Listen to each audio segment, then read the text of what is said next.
Today, I thought we could have a conversation around the importance of financial literacy for entrepreneurs. And this is coming off of a comment from my social media page. Now, we've all heard it said that 90%, 80% of startups fail within the first 5 years. Whatever that percentage is, it is truer than not. Entrepreneurship is tough terrain. And it's really more than just having a great idea. If it was just about great ideas, we would all be billionaires, right? No, entrepreneurship has to do with, yes, identifying opportunities, taking calculated risks, building businesses that are sustainable, models that work, achieving financial success, stewarding to the place of making impact, creating employment, and all that.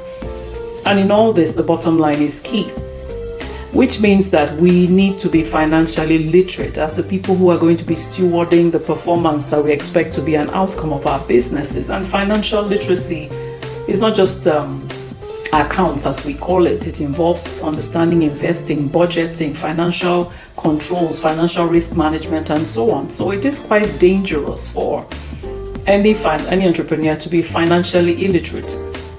And I'll give some examples.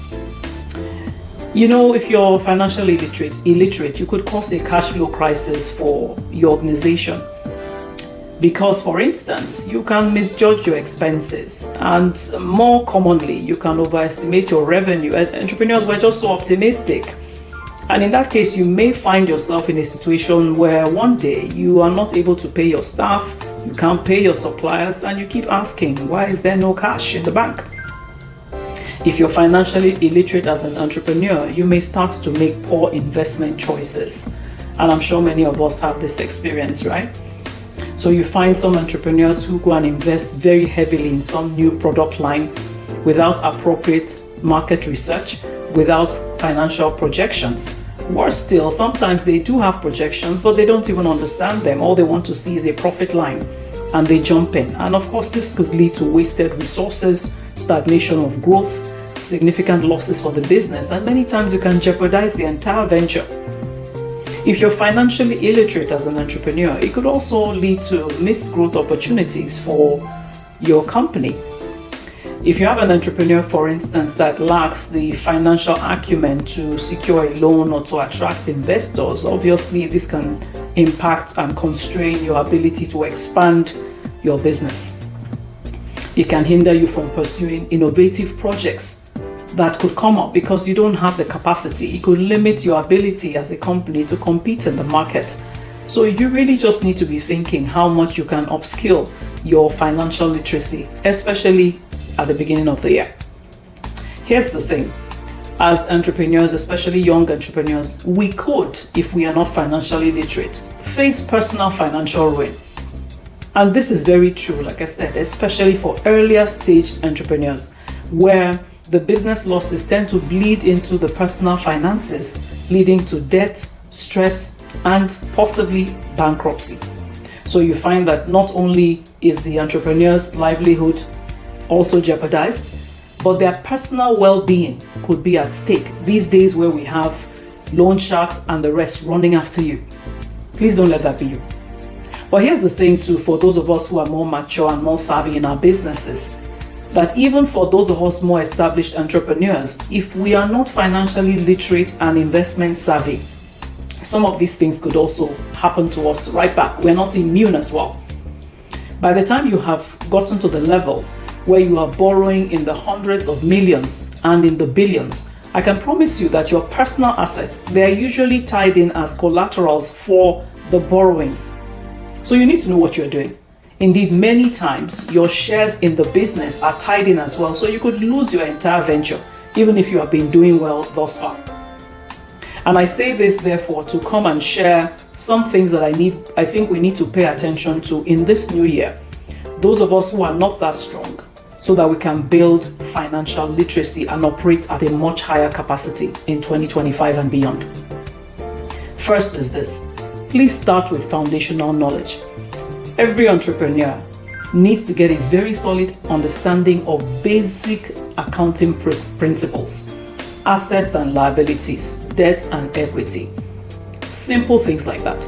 basic finance concepts like interest rates, return on investment, return on capital employed, EBITDA. Why is everybody always talking about EBITDA? If you have that as a question and you're an entrepreneur, you need to be back in school to learn. What are the principles of budgeting? These are things that provide very strong frameworks for all the financial discussions and decisions that your company will be undertaking. And I promise you that you don't have to spend the money. You have free online courses. You have a lot of YouTube videos. There's a lot of finance experts on various social media platforms. There are workshops and trainings, both in person and online, that are offered for a fee or for free. So please, let's humble ourselves and go and learn. And if you know already, go and upskill. The second thing you want to learn about is budgeting and forecasting. As an entrepreneur, you need to understand the basics of budgeting, and don't allow yourself to be confounded by the process, choosing to focus only on did we make profit, that bottom line. No. It takes nothing for you to learn how the budget is articulated. Accurate budgeting is actually one of the cornerstones of financial stability for a business. At least you know where the gaps are. And a key element of budgeting is forecasting. So you're trying to understand what is happening in your industry, your economy, and be proactive about trying to anticipate some of those future possibilities and make appropriate adjustments. And it then allows you to be more flexible as things evolve, because nothing ever goes 100% as planned.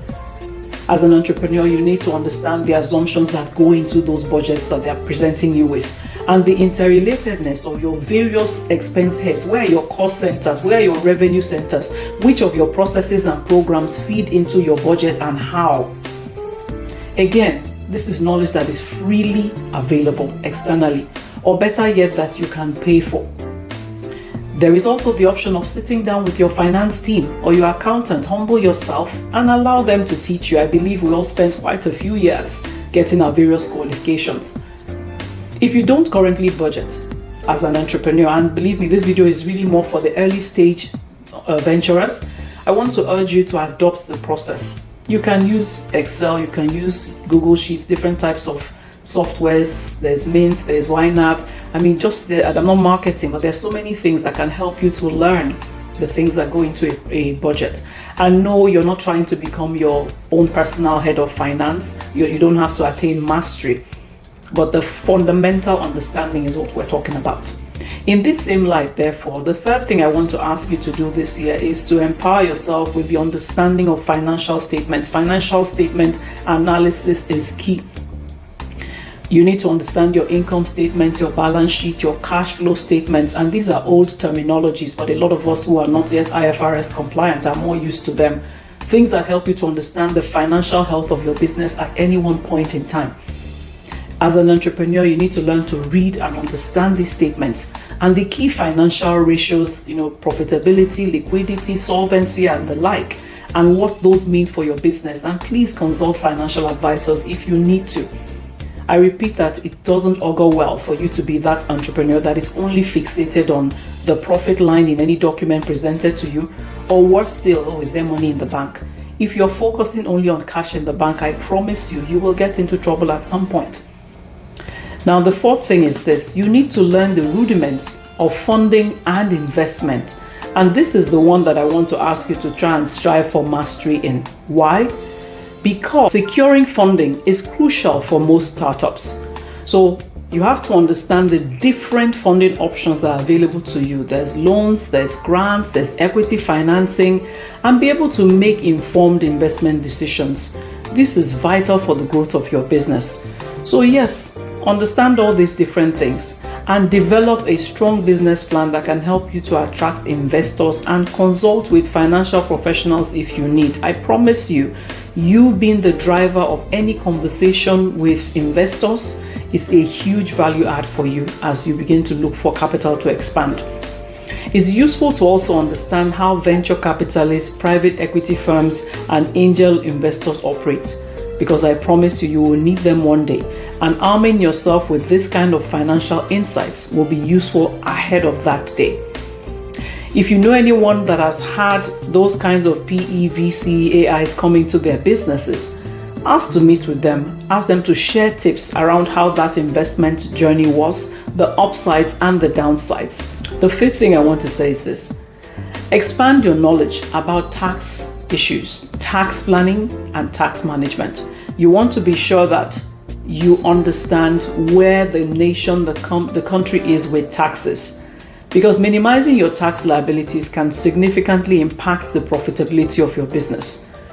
Do you know, for instance, there's a world of difference, and yet there is a very fine line between tax avoidance and tax evasion. You do not want to be that entrepreneur, that business that is caught on the wrong side of the line. So do your best to consult with a tax professional that can help you to understand the various tax optimization strategies that are available to you and your business by law. The other thing you want to do is this.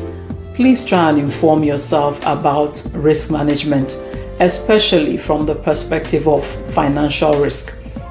Your ability to identify and mitigate potential financial risk in your business is actually crucial for the survival of that business, especially in the world we're in today where things are constantly changing and evolving.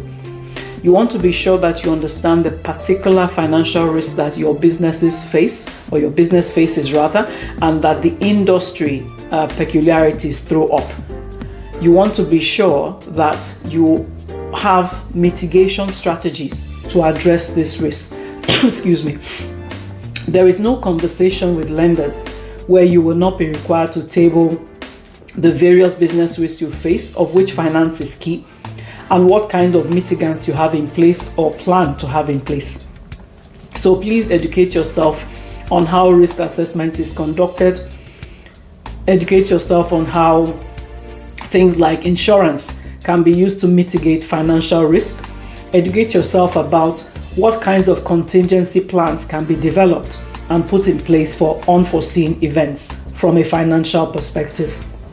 Let me wrap this up by saying this. Financial literacy is key for every single entrepreneur, but it's not a one-off. It's a continuous process of equipping yourself with new knowledge, new insights that help you to manage the finances of your business effectively.